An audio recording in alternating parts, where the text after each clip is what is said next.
Сәлеметсіздер ме оқушылар? Абайтану 9 сынып. Сабақтың тақырыбы Абай мұрасын зерттеушілер, абайтану ғылымы. Оқу мақсаттары. Оқушыларға Ұлы Абай шығармашылығының зерттелу тарихы, оны зерттеуші ғалымдар туралы түсінік беру, Абай шығармашылығына қызығушылықтарын дамыту.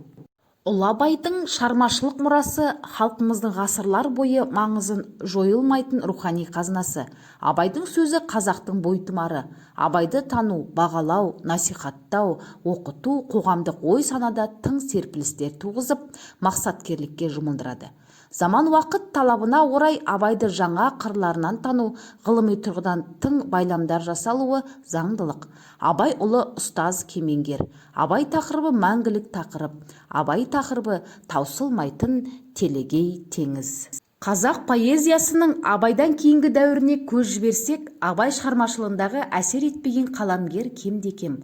Олар Абайды үлгі өнеге тұтып қана қоймай, Абай жырларының пәрменді насихатшысы да бола білді. Сұлтанмахмұт Торайғыров Абайды оқы таңырқа. Ахмет Байтұрсынұлы Абай қазақтың бас ақыны. Шәкәрім жүз айтқанмен өзгенің бірі надан, жалыналық Абайға жүр баралық деді. Алтын хәкім Абайға деп өлең жазған Мағжаннан Мұқағалиға дейін, тіпті қазіргі ең жас буын өкілдеріне дейін Абай дәстүрінің жасампаздылығынан талай мысалдар келтіруге болады. Ал Абайдың өлмейтін, өшпейтін алтын қазынасын алғаш көрген әрі оны жинақтап Абайдың қайтыс болуына 1 жыл толғанда көлемді мақала жазған алаш ардақтыларының көсемі Әлихан Бөкейхан болатын. Сонымен қоса Абай өлеңдерінің алғашқы жинағын алып барған Кәкітайға ақыл кеңес беріп, бұл кітаптың жарыққа шығуына тікелей ықпал еткен де сол Әлихан Бөкейхан еді. Міне содан бері Абай шығармашылығы зерттеу нысанынан бірде-бір рет түсіп көрген емес. Абайтану қазақ әдебиеттану ғылымының ең көп зерттелген саласының бірі. 100 жылдан астам тарихы бар Абай мұрасының зерттелу тарихына көз жіберсек, баспасөзде ресми түрде 1889 жылдан басталып, бүгінгі қазақ мәдениетінің ғылымының дәстүрлі тамырын тереңге жайған үлкен саласына айналды. Абайтанудың дербес ғылым саласына көтеруіне академик Мұхтар Әуезовтың сіңірген еңбегі өлшеусіз. Абай жайлы ұзақ жылдарға созылған ғылыми зерттеулерін тұтас қорытындылай отырып жазған ғылыми монографиясы мен атақты Абай жолы роман эпопеясын жазуға 30 жылдан астам уақытын арнады.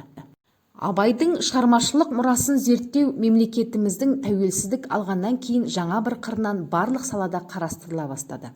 Ұлы ақын мұрасын танып білуге арналған ғылыми мақалалар, монографиялық зерттеулер, текстологиялық талдаулар, әртүрлі деректер саны да жыл өткен сайын молығып келеді. Абай өмірі мен шығармашылығы туралы ғылыми мәні бар алғашқы зерттеушілердің аты жөні мен еңбектері соңғы кезге дейін жабық саналып, абайтанудың алғашқы кезеңі ақтаңдақ күйінде қалып келді. Тек еліміздің тәуелсіздік алуы жағдайында ғана бұл мәселені ашық әңгімелеуге мүмкіндік туды. Осы кезеңнен бастап абайтану ғылымы жаңа бағытқа қарай бет бұрып, жаңа көзқараспен зерттеле бастады. Бүгінгі таңда Абайды тану, жас ұрпаққа насихаттау, ақынның асыл мұрасын әр тараптан зерттеп, абайтану ғылымының керегесі кеңей түсуіне үлкен игі істер атқарылуда. Абайға арналған аймақтық, республикалық, халықаралық дәрежедегі ғылыми тәжірибелік конференциялар, түрлі әдеби-мәдени шаралар ақын мұрасын жас ұрпаққа үлгі етуді көздейді. Сіздерге оқылым тапсырмасы. 122-123 беттегі 1-2 тапсырмаларды орындаңыз.